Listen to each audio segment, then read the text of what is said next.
Hello, lovelies. Housekeeping. So, I have returned my creative energies temporarily to running. I'm working on book 2. Crowdfunder's still probably going to be around Marchish. Might start talking about it more on the channel, against my natural instinct not to promote anything that I do. Unhelpful, but very English of me. So the book 2 is spells, monsters, mysticism, and the alternative sort of horror slash magical setting, in which the war is just merely one of many events that has ravaged Japan in that setting, leading to a fracturing of the political system and a whole bunch of monsters, yokai, yurei, and so on being around. So, yeah. Finding Japanese spells that fit, I guess, something that is more of a Western viewpoint is difficult.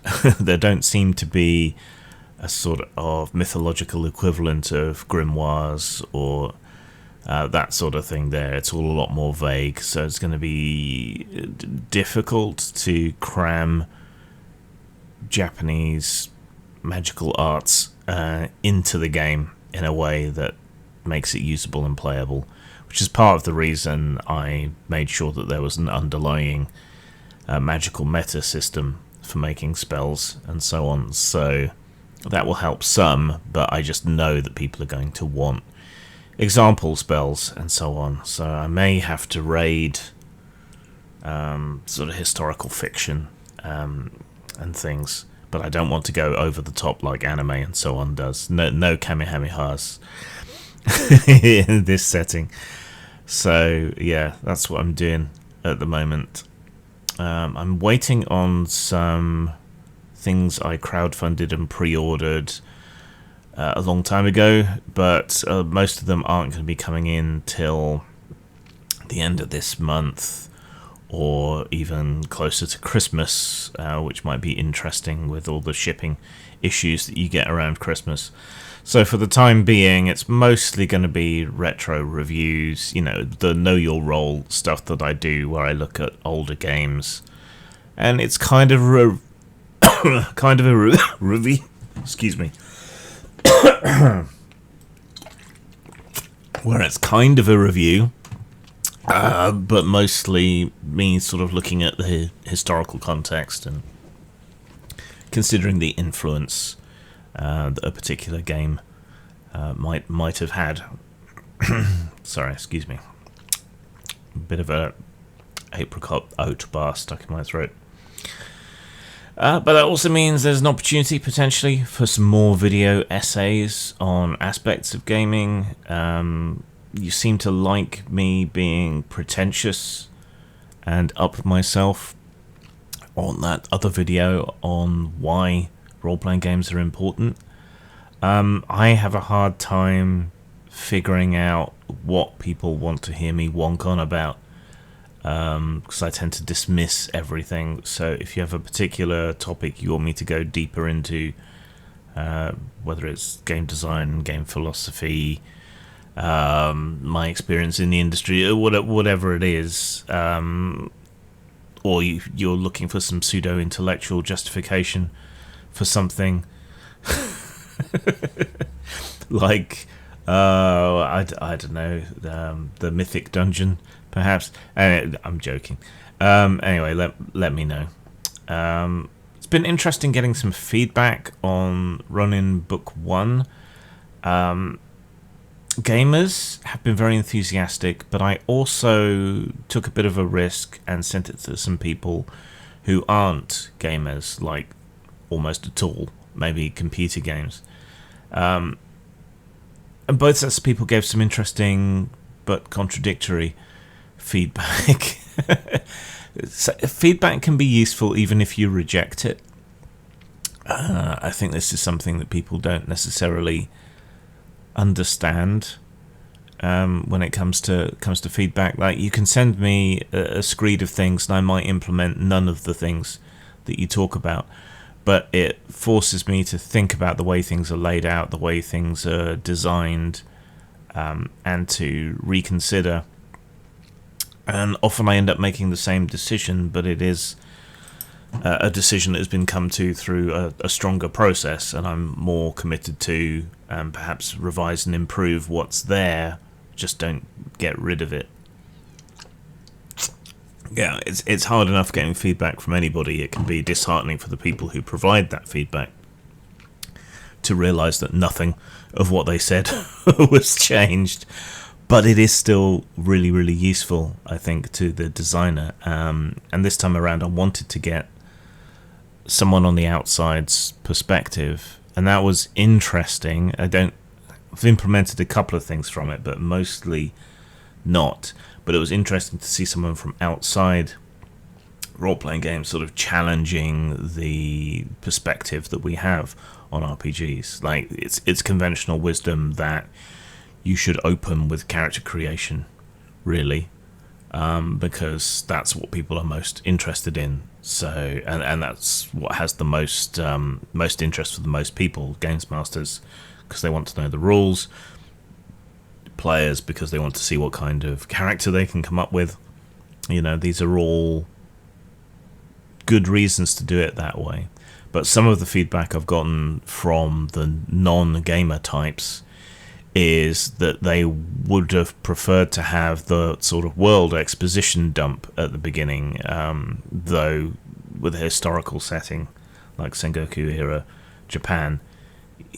People already know quite a lot if they're even remotely familiar with anime, manga, a whole variety of films. People kind of know the tropes and so on, which is an advantage of using it. So I think I'll still end up rejecting that feedback, but only because this isn't meant to be an introductory game to role-playing for people, but rather it's more of a game for existing role-playing game enthusiasts, I suppose. I had a run-in with Andy Markham on Facebook, accusing me of being a men's rights activist and alt-right and all sorts of things. I knew that name was familiar, and I tried to place it. Ended up having to do a web search because my memory failed me, and this is a guy who's been stalk harassing Tenkar of Tenkar's Tavern for some time. I knew the name was familiar. Tenkar is so aggressively neutral. It's hard to see how anyone could really have beef with him or think he's someone bad, but apparently Andy Markham does and has been harassing Tenkar for some time. I think it's just because he was an ex-cop, and some people just hate cops, I guess. All cops at all times.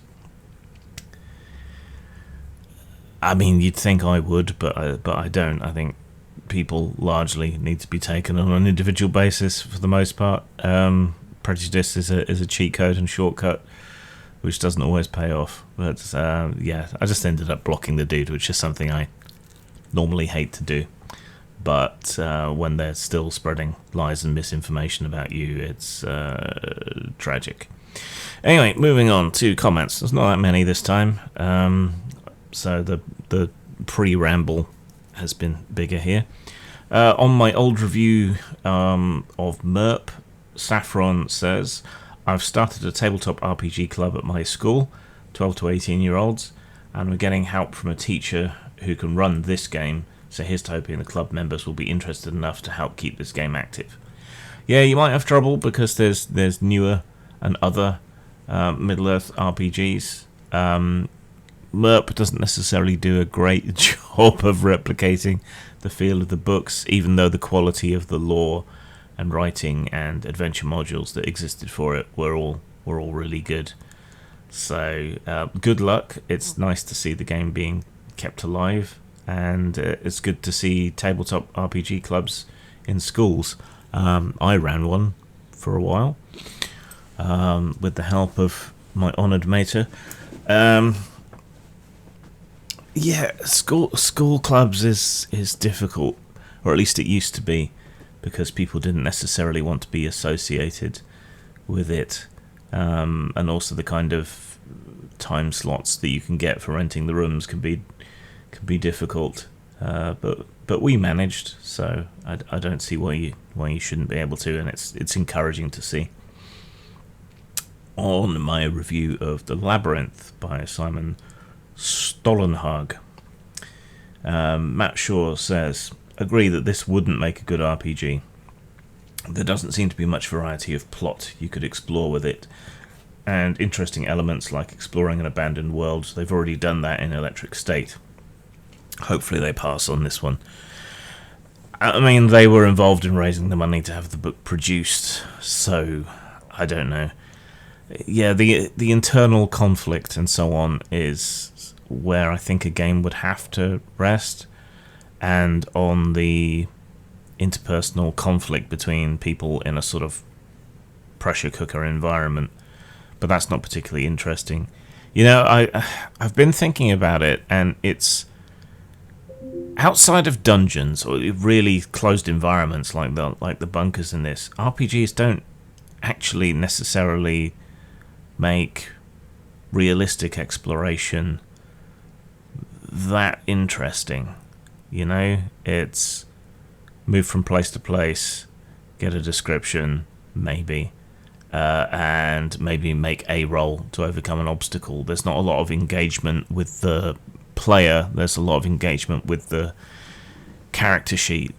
You can get some problem solving and so on, which is where it becomes more interesting, but it's not something that's been done or tackled particularly well. I think it's one of those perennial problems like grapple rules or stealth. Yeah, how do you make it interesting? How do you engage the player as well as the statistics of the character? Now, in a computer game or something, you can keep that sense of tension and wariness and so on from room to room through music, lighting, things like that. It's difficult to create the same impression in writing or in tabletop games, I think. Which isn't to say people haven't found ways to do it, but they're not generally contained within the game itself. More it's a skill that one develops. So yeah, I don't know. It's on my mind, and whatever's on my mind tends to turn up in games that I write or host. So yeah, host. That's a term I haven't seen used for Games Master before. That's another interesting idea. Edward Kopp says, what an interesting observation about the visual effects of the webcam on what details come through. It makes me think about how to deliberately use the phenomenon to put hidden clues in a picture for a gaming product. It might be quite fun for a horror product if you can make the spook or ghost or whatever fade into the background on the page, but then if you view it through a webcam or something, it becomes more apparent. Yeah, I first noticed this phenomenon when driving with a dash cam on to get some footage of the road, thinking it would look super cool with all the fog and everything, but the mist just didn't show up on the dash cam, and I could see further through the mist and fog via the dash cam than I could in real life. So, but I don't know why, and cursory Googling hasn't helped me particularly there.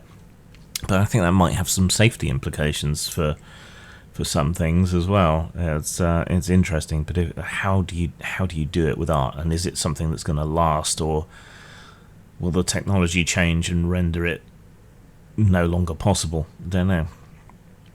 On the D20 Future retrospective that I did, Ben says, can you explain why mechanically a D20 system would not work with modern or futuristic weapons or technology? I don't really understand why it shouldn't. Okay, so when I say D20 system, I'm not just referring to the roll D20, add stuff, get over a target, you succeed. Woo! I'm not just referring to that.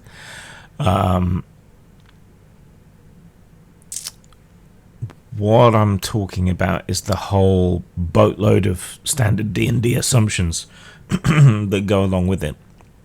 You know, hit points, armor as making you more difficult to hit rather than absorbing damage. You know, those sorts of things, they all come along together. The D20 is a flat probability. It does not have a probability curve. If you roll 2 or 3 dice to resolve something, then results tend to cluster around the middle. So you have a very strong average result, and then the extremes are outliers. And that is how things work or tend to work in real life. Right? So 2d10, it's only a very sharp peak in the middle, but that's going to give you more realistic sort of average results than a d20 is. Now, for an heroic or action game where things go super cool or super bad a lot because it's dramatic, that works fine. But if you're trying to replicate something more realistic, it doesn't work as well. So I find that modern and futuristic settings need to be much more strongly grounded in reality. You know, if I pop 2 9mm bullets into you, you're probably down, possibly dead, quite a lot of the time, if we're talking about reality. If in a game, you know, I can unload multiple magazines into a normal person who just happens to be level 15 or whatever, that rapidly breaks immersion in a way that it doesn't in heroic fantasy. So there's some underlying assumptions and the art of creating plausible game settings and enabling people's willing suspension of disbelief and so on, which makes D20 systems and any flat die roll system really less suited to modern and futuristic settings than others, and the lack of deadliness can also be a problem. Sisman says, thanks for covering this now obscure game. It may be a sparse read compared to Traveller, but D20 Modern was great for running a variety of games. We ran a homebrew World of Darkness type game, and I still have fond memories of it. What I thought D20 Modern had going for it was the flexible classes and prestige classes, advanced classes. I've always felt constrained by class-based games, so this flexible approach was a breath of fresh air. I still use some of the systems from Urban Arcana, like the Wealth Table and Rituals. I wish 5e was as flexible as this game. Have you seen Mutants and Masterminds? A 3.5e points buy system would be interesting to try. We did play Mutants and Masterminds twice, I think. I agree with you about D20 Modern and class systems. I've never liked class systems, and D20 Modern was an heroic attempt to turn a class system into a not particularly classed system. Though the classes they still existed, but they were more open, I think. And it's a shame we haven't seen more of that. Green Ronin did something similar by splitting things into 3 classes, basically. Scholar, Rogue, and Brute, or whatever they called it. That was a somewhat similar approach, but it would be nice to see something like that for standard D&D type fantasy gaming. So I wonder if anyone did that. There was Iron Heroes, wasn't there? But that was a non-magical setting. I don't know. This is why I always play rogues, because you can customize rogues into pretty much anything.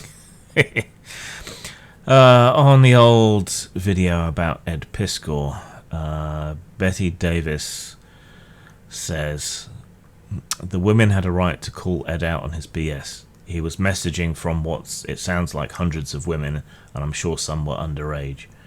Rather than being mad at them, perhaps you should direct your anger at his community, who immediately disassociated with him. No, this is trying to say that harassing someone to death is okay, because you're assuming that some of the people you talk to must have been underage, which is probably an unsafe assumption. And he may have been a horn dog. but that's not illegal or wrong, really. The way in which people turned on him, yes, I agree. But then, given what was being done to him, and what has been done to other people, I think you can understand why most people run a mile. I mean, look at poor Dave Grohl, right? The guy had an extramarital affair. Nobody really knows what's going on in his personal life, what problems and issues there might be, how this happened. But everyone has immediately gone from loving Dave Grohl to saying, "Oh, I thought you were one of the good ones, but you're not." You know, we don't know his circumstance, we don't know his situation, we don't know what the why or how or wherefore of it, the strains on his marriage or whatever else. We don't know, but everyone's leapt immediately to judgment. Warren Ellis messaged a whole bunch of women a lot. Never did anything untoward, so far as we can tell. He just seems to have been unaware of his own perceived power and influence, and so people took his awkward, cynical, self-deprecating flirtation as being some sort of manipulation and control, and he kowtowed immediately to everything, and as a result may survive but diminished. And then we look at someone like Neil Gaiman. Now, if things he did do turn out to have been coercive and so on, then yeah, that's bad. But I can't help but feel that everyone just kind of leapt to judgment because some of the details that emerged showed that he was into kink, and that has been seen as some sort of slam dunk, as if anybody who's into kink, who's male dominant or whatever, must therefore necessarily be some kind of villain or whatever. As someone into kink, I find that alarming,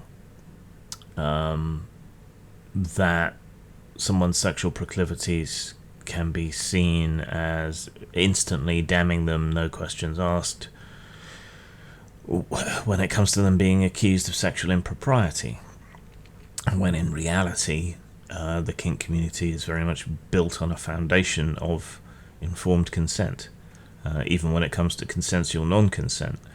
So he may or may not have been a very, very naughty boy, but the way in which everyone's immediately leapt to condemning him worries me a great deal.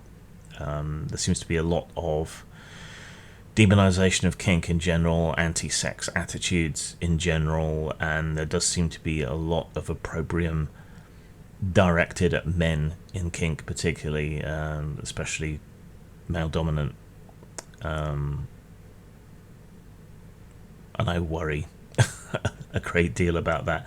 It's yet another arena in which we seem to be slipping backwards, and in which more libertine and open attitudes seem to have allowed a certain sort of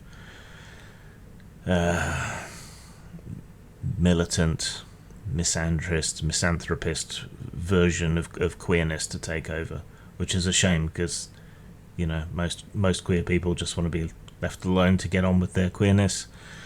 Some people seem to see it as their duty to enact the prejudice they've suffered on other innocent people, and I don't know, the whole thing leaves me feeling very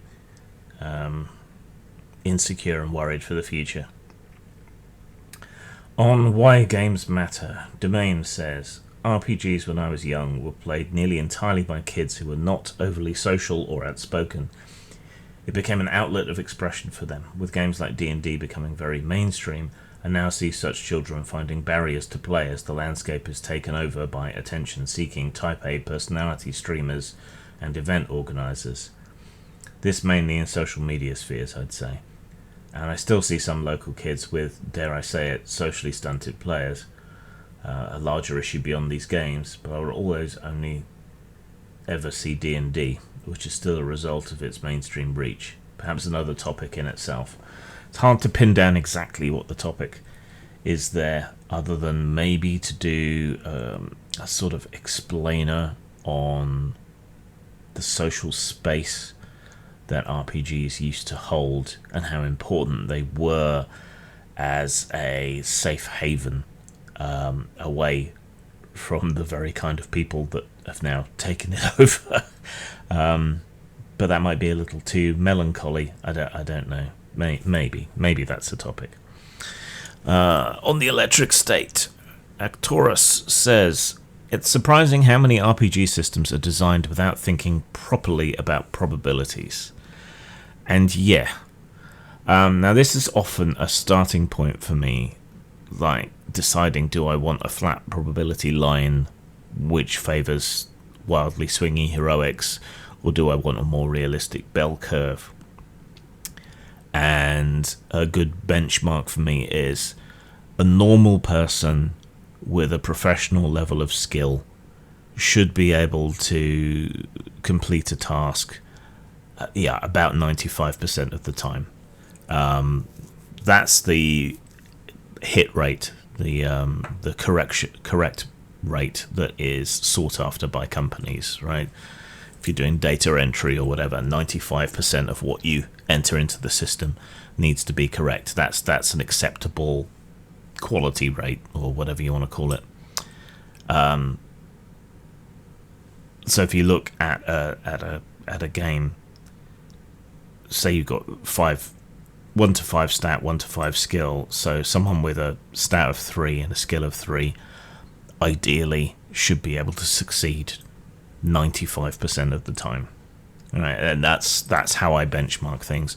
And when games don't have those sorts of benchmarks, it's very hard to understand the odds of what you're doing, or to set difficulty levels, that sort of thing. And it's often something people don't spend enough time on, because it's maths, and maths is hard and annoying. And I understand that fully. I don't find maths fun, but sometimes it's important. Alright, that's it for today. See you later. Zang. Aren't you a little tired of so-called horror media about shiny, sparkly, angsty, whiny monsters? I know I am, and that's why I created Actual Fucking Monsters, where you will play an actual fucking monster doing horrible and monstrous things and being tracked down and killed for it. Buy now at DriveThruRPG, post-mort.com or lulu.com.